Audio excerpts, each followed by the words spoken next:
Ketika hidup terasa berat, tangan-Mu Tuhan selalu menopangku. Di saat jalan terasa buntu, cahaya-Mu Tuhan selalu terangiku. Mujizat-Mu masih terjadi tiap hari, selalu terjadi. Mujizat-Mu masih terjadi setiap hari, selalu terjadi.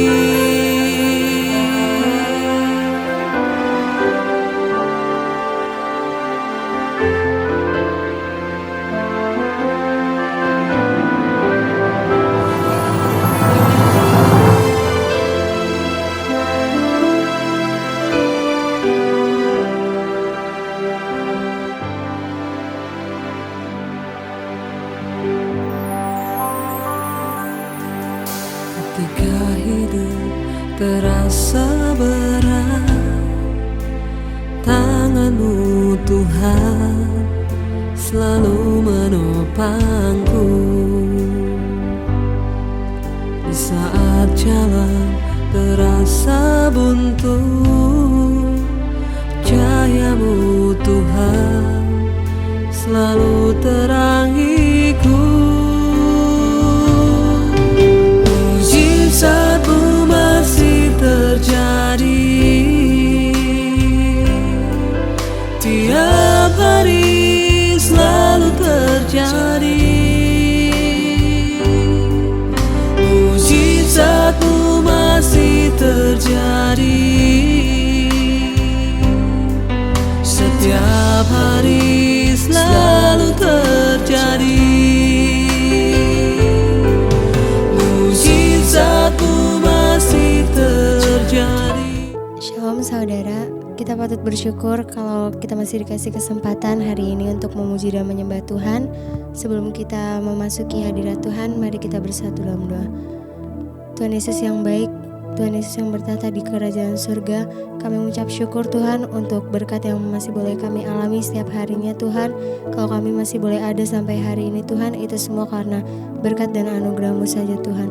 Sebentar lagi kami ingin meninggikan nama-Mu Tuhan, kiranya Engkau hadir di tengah kami Tuhan.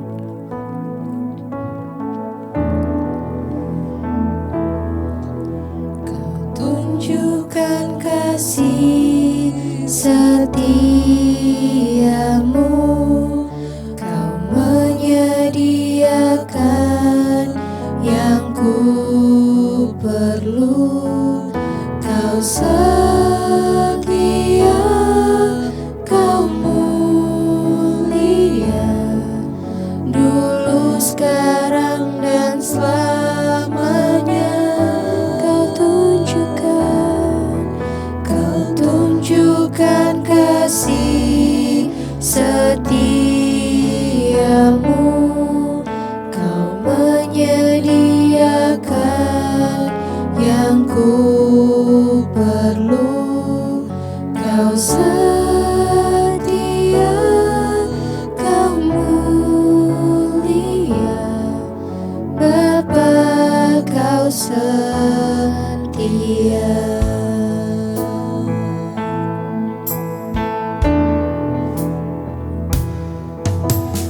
Tunjukkan kasih setiamu,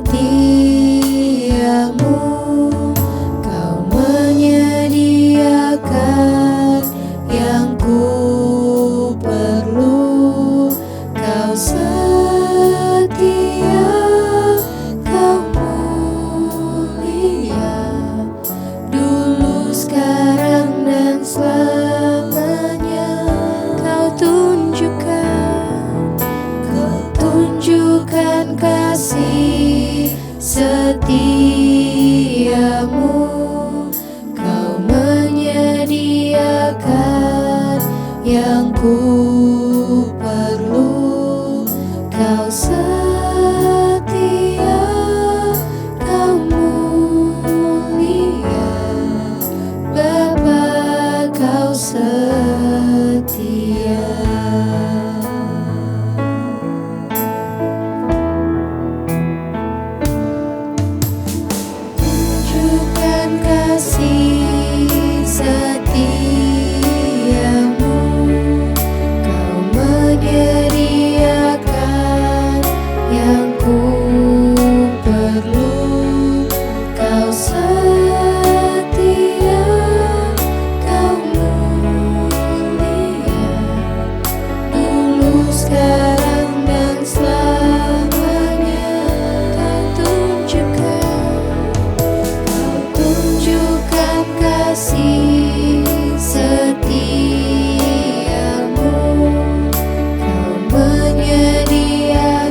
sanjung namamu selamanya, selamanya. Tekadku senangkan Engkau selamanya.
kasih Tuhan, kami mengucap syukur buat hari ini. Tuhan masih mengizinkan kami untuk beribadah, bahkan Tuhan mengizinkan kami untuk terus ada dalam hadirat-Mu dan menikmati setiap kebaikan atas firman-Mu Bapa. Terima kasih Tuhan, pada hari ini kami membuka hati bagi kebenaran-Mu. Teruslah berbicara bagi kami hari-hari ini, sebab kami merindukan kebenaran firman Tuhan bagi hidup kami, agar kami boleh terus Tuhan berjalan dan berada di dalam perkenanan-Mu. Kami tidak pernah tahu apa yang akan terjadi di hari-hari ke depan, namun satu bagian kami adalah tetap teguh berpegang kepada firman Tuhan. Ajarkan kepada kami firman-Mu supaya kami teguh di dalam Engkau. Terima kasih Bapa. Hamba-Mu akan menyampaikan firman-Mu, urapi hamba-Mu yang tidak ada apa-apanya, sampaikan isi hati-Mu dan hikmat Roh Kudus, pengurapan Roh Kudus yang hamba butuhkan.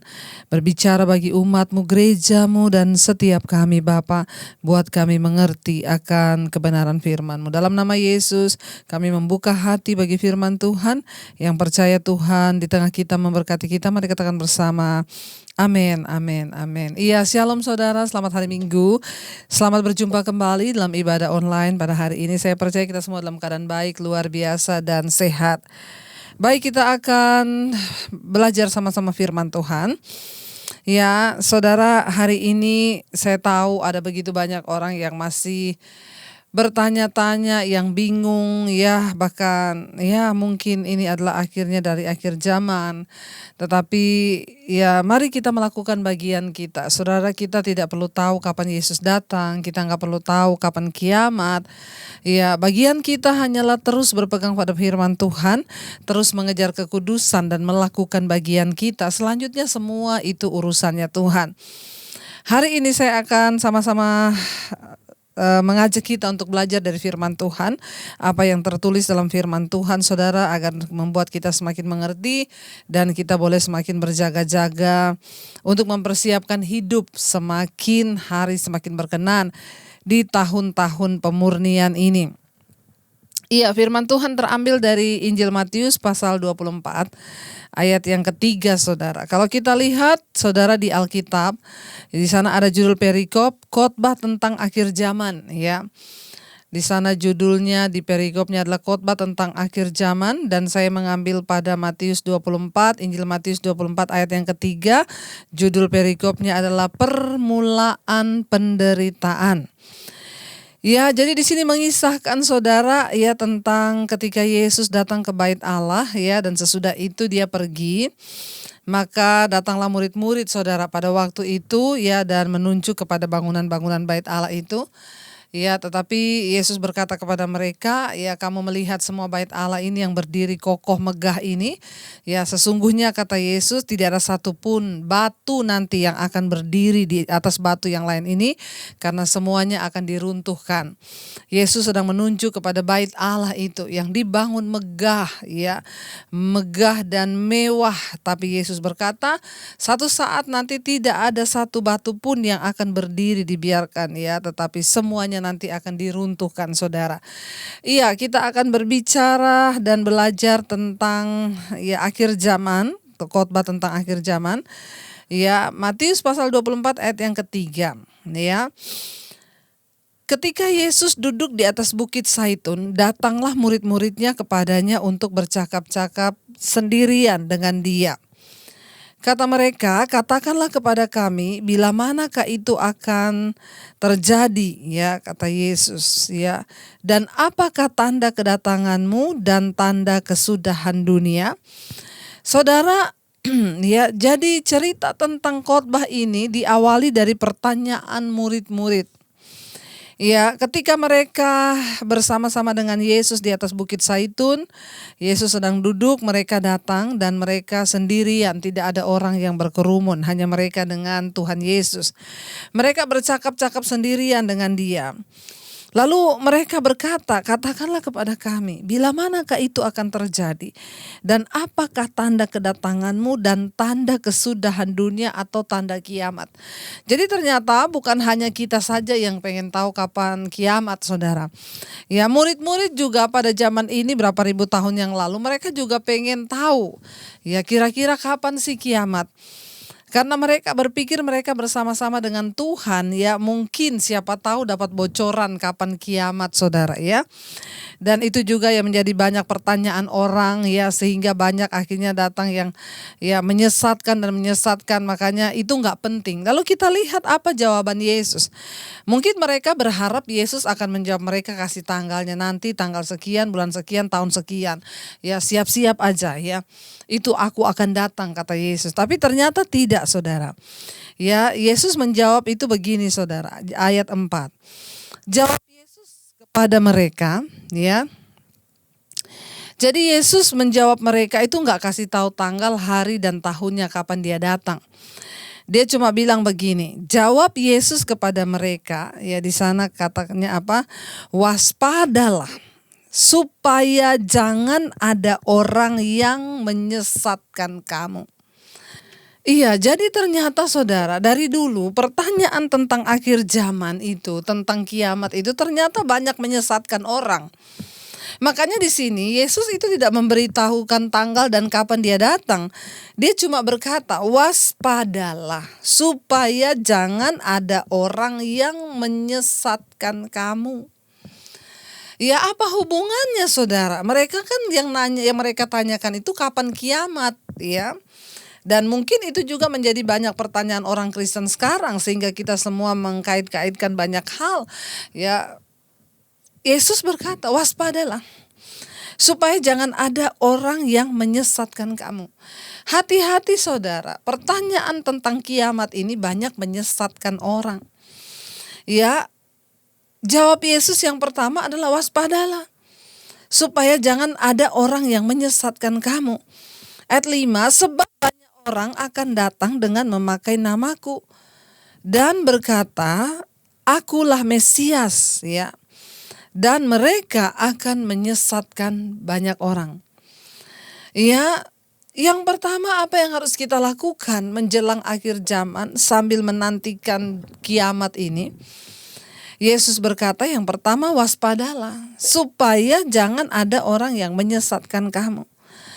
Kata waspada di sini adalah berawas-awas atau berjaga-jaga. Saudara, yang namanya waspada itu ya kita nih kalau kalau lagi ketakutan melihat sesuatu, ya itu kita waspada, ya. Misalnya contoh, ada orang, ya kata waspada itu saya menggambarkannya dengan apa ya, saudara? Misalnya ya ada anjing galak nih di sekitar kita tuh, ya. Kita datang ke rumah orang ada anjing, ya tiba-tiba kita takut dengan anjing itu. Waspada tuh kita pasti mengawasi anjing itu, ya. Aduh, jangan sampai dia tiba-tiba ini datang gigit saya, ya. Nah, waspada itu tuh berjaga-jaga, berawas-awas. Ya. Yesus berkata kepada murid-muridnya, bagaimana sikap kita menanggapi akhir zaman? Yang pertama, waspada. Berjaga-jaga, kata Yesus, ya. Berjaga-jagalah supaya jangan ada orang yang menyesatkan kamu. Sebab banyak orang akan datang dengan memakai namaku dan berkata, akulah Mesias, dan akan menyesatkan banyak orang. Ya, jangan terlalu cepat percaya. Ya, yang mendapat mimpi, yang mendapat penglihatan, yang meramal, hati-hati. Ya, mari kita waspada hari-hari ini. Kita harus tetap waspada, saudara. Kenapa? Kita harus tahu posisi kita nih sedang dalam penantian akan kedatangan Tuhan kali yang kedua. Jangan sampai ada yang menyesatkan kita. Ya, bukan hanya orang-orang yang datang membawa nama Tuhan.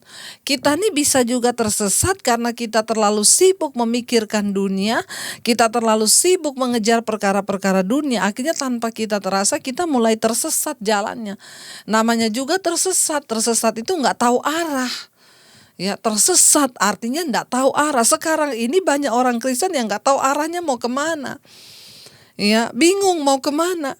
Ya, tapi Yesus sudah berkata di akhir zaman saat kita menanti kedatangan Tuhan, yang terpenting kata Yesus waspada supaya kamu tidak tersesat. tidak tahu arah. Bukankah sekarang banyak orang-orang Kristen yang sedang tidak tahu arah mau berjalan kemana? Lagi bingung nih mau ngikutin yang mana, mau berjalan kemana, apa yang saya cari. Karena himpitan dunia, kekhawatiran, karena banyaknya persoalan. Sehingga banyak orang yang akan menjadi tersesat dan lupa bahwa kita ini lagi di dalam masa penantian akan kedatangan Tuhan.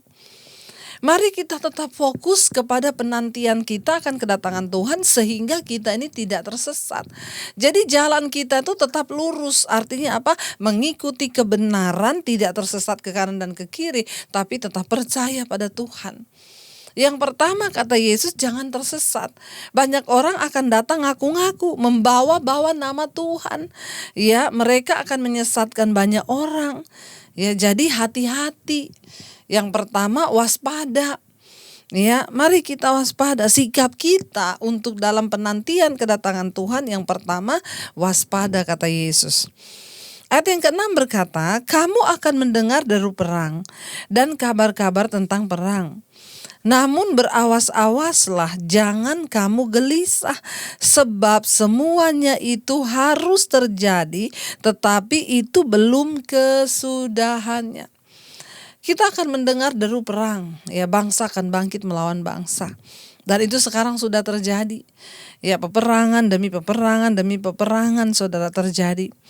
Ya, tapi di situ yang kedua yang Yesus perintahkan kepada kita di dalam penantian kita akan Tuhan itu yang kedua apa? Jangan kamu gelisah. Bukankah hari-hari ini banyak orang gelisah, saudara? Ya. Kita masuk ke hal yang lebih dipersempit oleh Tuhan. Selain tersesat, jangan gelisah. Gelisah itu apa? Enggak tenang, saudara. Ya, sudah tersesat, gelisah. Sudah pasti itu. Orang yang tersesat pasti gelisah. Orang itu kalau tersesat kan gelisah. Gelisahnya apa? Kita ini ada di mana ya? Ya, kita ini cari jalan kemana ya? Ya, Tuhan bilang jangan kamu gelisah. Ya, tidak tenang. Karena memang dengan apa yang terjadi hari-hari ini akan semakin banyak orang gelisah. Lihat keadaan zaman yang berubah, virus yang tidak pernah selesai, keadaan yang tiba-tiba berubah, orang yang tadinya punya pekerjaan kehilangan pekerjaan, kita yang tadinya bebas mau pergi kemana saja sekarang gak boleh kemana-mana. Semua berubah, nah itu menyebabkan kegelisahan. Kenapa manusia gelisah? Karena ada perubahan yang terjadi, yaitu menyebabkan dia gelisah. Tapi Yesus sudah berkata, ya, berawas-awaslah, jangan kamu gelisah. Yang kedua tadi waspada supaya tidak tersesat. Yang kedua sekarang berawas-awas, jangan gelisah. Ya, masih tetap berawas-awas, itu sama dengan waspada. Jangan kamu gelisah, karena Yesus tahu menjelang akhir zaman kedatangannya kali yang kedua akan ada banyak orang yang gelisah. Sehingga tidak bisa tidur, harus minum obat tidur gelisah. Kita perlu menenangkan hati dan jiwa kita agar tidak gelisah, yaitu di mana? Di dalam hadirat Tuhan, pegang teguh firman Tuhan. Karena hanya firman Tuhan itu yang tidak tergoncangkan. Semua akan digoncang dan semua akan tergoncang. Tapi hanya firman Tuhan yang tidak tergoncang. Mari kita erat berpegang kepada firman. Kenapa? Dunia ini akan berlalu. Semuanya akan hilang, akan hancur lebur kata firman Tuhan. Tapi jangan gelisah. Ya, ingat, kematian bukanlah akhir dari segalanya, tapi kematian adalah awal dari kehidupan yang sesungguhnya bersama dengan Tuhan. Gak usah gelisah saudara hari-hari ini. Lawan semua kegelisahan kita. Jangan takutkan bahkan sesuatu yang belum terjadi. Jangan izinkan kegelisahan datang. Yesus sudah berpesan, jangan gelisah di akhir zaman ini. Ya, gelisah itu tidak boleh. Kita harus percaya. Orang yang gelisah itu berarti tidak beriman. Orang yang gelisah itu berarti tidak percaya pada Tuhan. Nah, kita tidak boleh gelisah tapi percaya saudara ya. Ayat yang berikutnya, ayat yang ke-8, ayat yang ke-7, sebab bangsa akan bangkit melawan bangsa dan kerajaan melawan kerajaan. Akan ada kelaparan dan gempa bumi di berbagai tempat. Akan tetapi semuanya itu barulah permulaan penderitaan menjelang zaman baru. Ya, yang berikutnya tanda akhir zaman itu apa? Yang berikutnya akan ada perang, bangsa bangkit melawan bangsa. Akan ada kelaparan dan gempa bumi di berbagai tempat. Ini sudah terjadi. Semua ini sudah terjadi, ya. Kelaparan, perang, gempa bumi. Indonesia kemarin baru mengalami gempa bumi banyak. Ya, dan ini sudah terjadi, saudara. Ayat yang ke-8 berkata, akan tetapi semua itu barulah permulaan penderitaan menjelang zaman baru. Ini semua baru awal penderitaan. Ya, baru awal penderitaan kata Tuhan. Ayat yang ke-9 berkata, pada waktu itu kamu akan diserahkan supaya disiksa dan kamu akan dibunuh dan akan dibenci semua bangsa oleh karena namaku. Ini sudah terjadi, sudah semua murid-murid matinya hampir semuanya dibunuh. Mereka benar-benar diserahkan dan disiksa. Ya, mereka akan dibunuh. Bahkan hari-hari ini kita melihat orang Kristen dibenci, saudara. Ya, dan Tuhan menubuatkan ini, bahkan ini sudah terjadi. Murid-muridnya itu dibunuh semua. Ya, mereka ada yang digoreng, disalib terbalik, ya, ditombak, ya. Ayat yang ke-10, dan banyak orang akan murtad dan mereka akan saling menyerahkan dan saling membenci. Tanda yang berikutnya, tanda akhir zaman, tanda kedatangan Tuhan sudah dekat itu apa? Banyak orang akan murtad. Ya, dan murtad itu bukan hanya karena orang pindah agama murtad, enggak. Mungkin masih Kristen tapi sudah enggak percaya Tuhan. Mungkin masih Kristen tapi sudah tidak menuruti firman. Mungkin masih Kristen tapi udah enggak Tuhan-Tuhanan. Nah, ini akan terjadi murtad rohani. Agamanya masih Kristen tapi udah enggak percaya Tuhan. Ya, murtad, saudara. Ya, bahkan sekarang kita lihat, saudara, semua dihalalkan, homoseksual, LGBT, hukum-hukum Tuhan mulai ditentang, ya, bahkan ya sudah diserukan agama Kristen itu adalah agama yang menentang kemanusiaan. Ya, orang homoseksual dibilang berdosa, itu kan tidak menghargai kemanusiaan. Nilai-nilai firman Tuhan itu mulai diturunkan standarnya, bahkan dianggap tidak manusiawi. Kemurtatan sedang terjadi. Pernikahan sejenis diizinkan. Ya, yang perempuan nikah sama perempuan, bahkan saudara, para pejabat negara di Amerika yang diangkat itu homoseksual, orang yang menikah laki-laki dengan laki-laki. Ini terjadi kemurtatan. Mereka Kristen, iya, nikahnya diberkati di gereja laki-laki sama laki-laki.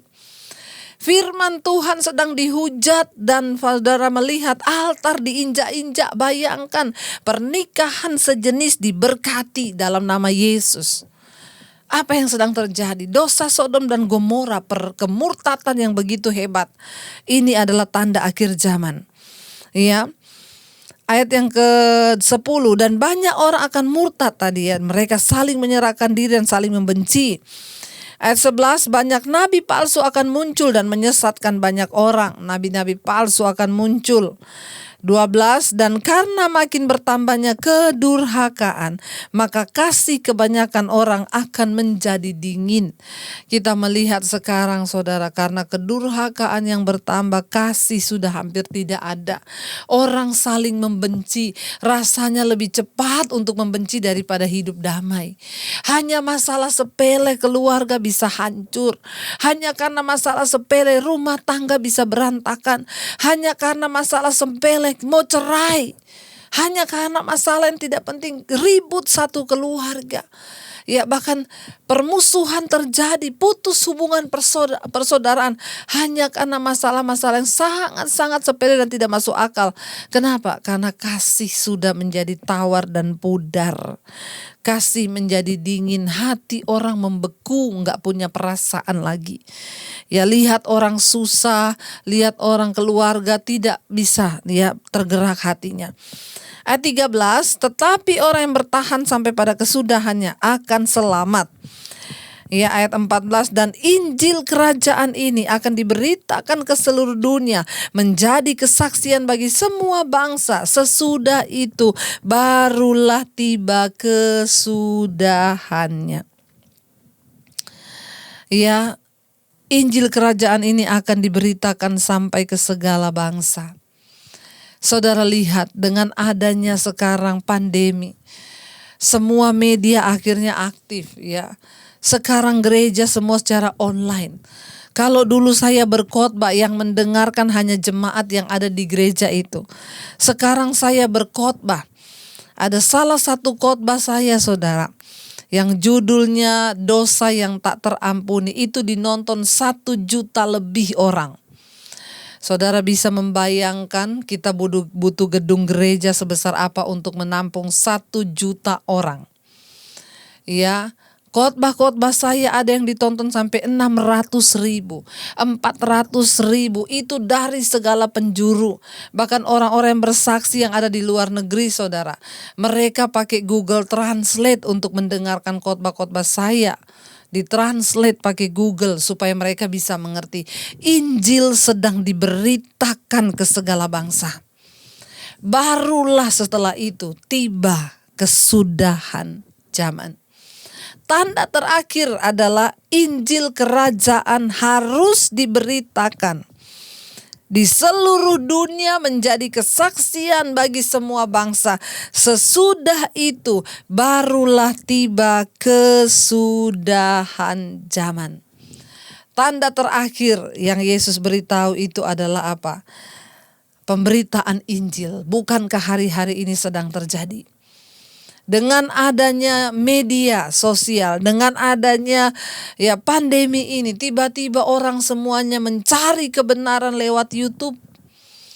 Injil kerajaan diberitakan, saya berkhotbah dari studio saya yang kecil ini, tetapi ditangkap oleh seluruh orang di penjuru dunia. Ya, harus diberitakan Injil kerajaan. Dan sekarang saya melihat penuaian jiwa-jiwa yang begitu luar biasa. Gelombang penuaian jiwa sedang terjadi. Orang mendengar Injil. Harus diberitakan berita keselamatan itu supaya tidak ada yang tertinggal. Tapi sekarang kembali kepada respon tiap-tiap orang. Ya, apakah mereka mau membuka hati menerima Injil dan bertobat atau tidak? Tuhan memberi kesempatan. Kenapa dikatakan Injil ini akan diberitakan? Tuhan masih memberi kesempatan untuk orang bertobat mendengar Injil. Makanya kita harus semakin giat bekerja.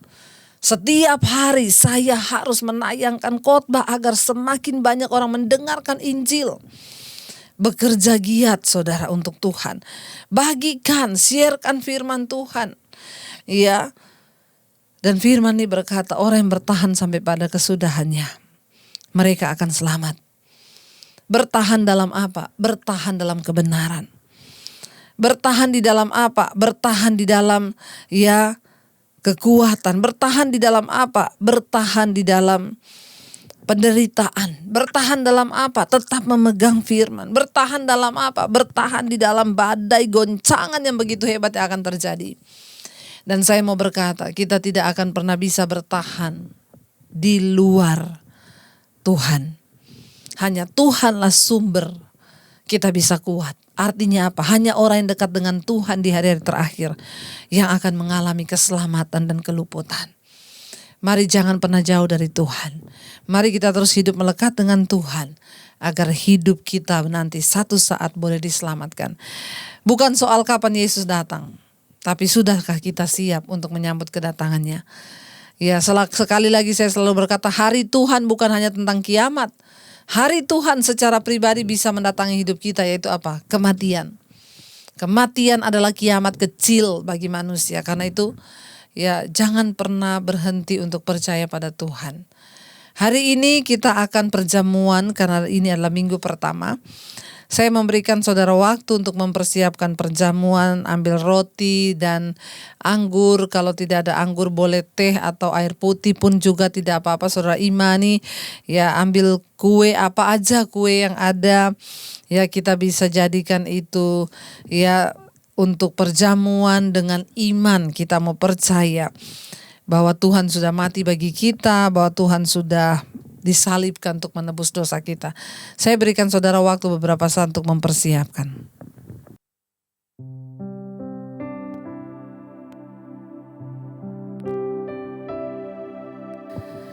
Terima kasih Tuhan, kami bersyukur kalau hari ini Tuhan masih izinkan kami melakukan perjamuan kudus. Kami datang menyerahkan hidup kami Tuhan, mohon pengampunan-Mu. Jika sekiranya ada dosa pelanggaran yang kami lakukan, kuduskan kami dalam hadirat-Mu Bapa. Kami bawa hidup kami Tuhan hari ini, persiapkan hidup kami Bapa. Terima kasih Tuhan, terima kasih Yesus. Karena salib-Mu ku hidup, karena salib-Mu ku menang. Engkau yang berkuasa, sanggup melakukan mujizat-Mu. Karena salib-Mu kami hidup Tuhan, hidup karena salib-Mu. Amin, amin. Ku menang. Engkau yang berkuasa, sanggup untuk melakukan mujizat-Mu di hidupku. Mari saudara, sebelum kita masuk dalam perjamuan kudus, ingatlah, jika ada sesuatu di hatimu yang belum beres, jika ada sesuatu di hidupmu yang masih menjadi ganjalan untuk engkau mendapatkan perkenanan Tuhan, mari bereskan. Tidak ada orang yang mengenal dirimu selain engkau sendiri dengan Tuhan. Datang pada Tuhan, akui semua dosa dan pelanggaran. Biar kita mau bilang, karena salib-Mu Tuhan, karena salib-Mu kami hidup. Engkau memberikan nyawa-Mu di atas kayu salib untuk menebus setiap pelanggaran kami. Karena itu kami tidak ingin bermain-main dengan dosa. Kami mau buang semua hal yang tidak berkenan di hidup kami untuk mendapatkan pengampunan-Mu. Hari ini kami akan mengikuti perjamuan kudus. Sucikan dan kuduskan agar perjamuan ini membawa berkat dan bukan kutuk. Mari bangkit berdiri bersama saudara, pegang roti tinggi di tangan kananmu. Sebab apa yang telah kuteruskan kepadamu, telah aku terima dari Tuhan. Yaitu bahwa Tuhan Yesus pada malam waktu ia diserahkan mengambil roti. Dan sesudah itu ia mengucap syukur atasnya. Ia memecah-mecahkannya dan berkata, inilah tubuhku yang diserahkan bagi kamu. Perbuatlah ini menjadi peringatan akan aku. Bukankah roti yang kita pegang di tangan kanan kita ini adalah tubuh Kristus? Amin, amin, amin. Mari kita makan dengan iman di dalam nama Yesus.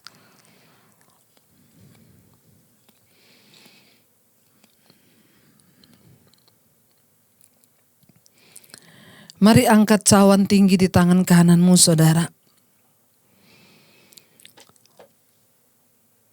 Sebab apa yang sudah Tuhan buat bagi kita di atas kayu salib, darahnya yang tercurah bagi saudara dan saya, membawa keselamatan. Kutuk diputuskan, sakit penyakit disembuhkan dengan darah Kristus. Mari kita angkat cawan tinggi di tangan kanan kita. Demikian juga ia mengambil cawan sesudah makan. Lalu berkata, cawan ini adalah perjanjian baru yang dimateraikan oleh darahku. Perbuatlah ini setiap kali kamu meminumnya menjadi peringatan akan aku. Bukankah cawan yang atasnya kita mengucapkan syukur ini adalah darah Kristus. Amin, amin, amin Tuhan. Mari kita minum dengan iman dalam nama Yesus. Terima kasih Tuhan. Terima kasih Yesus buat kehidupan yang Engkau berikan bagi kami. Terima kasih buat darah-Mu. Terima kasih buat tubuh-Mu Tuhan yang tercabik bagi kami, yang tercurah darah-Mu. Penderitaan yang Kau tanggung, siksa yang Engkau tanggung bagi kami, tidak akan kami sia-siakan Tuhan. Kami mau menghargai pengorbanan-Mu dengan hidup sungguh-sungguh takut akan Tuhan. Kami akan bertahan sampai pada akhirnya kesudahan zaman. Atau bahkan sampai pada akhir kami dipanggil oleh Tuhan, tidak akan tergoncang dan tergoyah iman kami. Kami mau tetap percaya pada Tuhan yang sudah menyelamatkan kami.